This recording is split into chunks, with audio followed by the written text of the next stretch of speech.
Hare Krishna, Dandavat Pranam. Question numéro 6. Comment les dévots devraient-ils participer à la protection des vaches? Les dévots en particulier, ceux qui s'efforcent de développer des communautés autosuffisantes devraient entretenir des vaches. Ils devraient montrer par l'exemple. Ceux qui sont dans les villes peuvent faire un certain nombre de choses pour susciter une telle prise de conscience.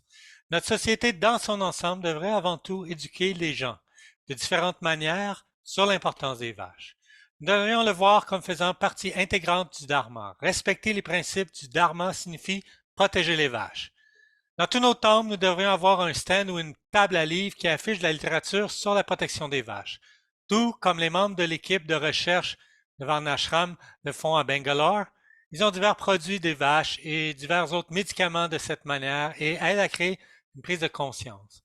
Une autre façon est d'organiser des conférences et des séminaires qui aideront à la fois nos dévots et les gens en général. Certains de nos dévots qui sont dans les villes pourraient visiter des étables et des goshalas et rendre un service pour devenir plus sensibilisés à la situation des vaches et aussi rendre un service direct aux vaches. Plus nous entrons en contact direct avec les vaches, plus nous pouvons comprendre facilement. Un certain nombre de nos dévots à travers le monde soutiennent certaines de nos goshalas, où ils élèvent des vaches. On peut adopter une vache. Il existe des projets d'adoption de vaches à différents endroits. D'une manière ou d'une autre, selon leur situation particulière, les dévots devraient comprendre combien il est important pour l'individu et aussi nous, en tant que société, de faire beaucoup plus que ce que nous faisons actuellement.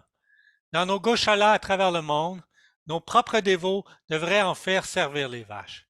Ce n'est pas que nous embauchons des gens, nous embauchons pas de personnes pour s'occuper de nos enfants. Bien sûr, de nos jours, les gens en embauchent d'autres pour s'occuper de leurs enfants. Mais normalement, on est censé élever ses propres enfants. Vous n'embauchez pas de personnes extérieures. Nous devrions cultiver nous-mêmes nos propres dévots. Srila Prabhupada s'y attendait. Au tout début de Mayapur, Srila Prabhupada voulait que nos dévots fassent ce travail.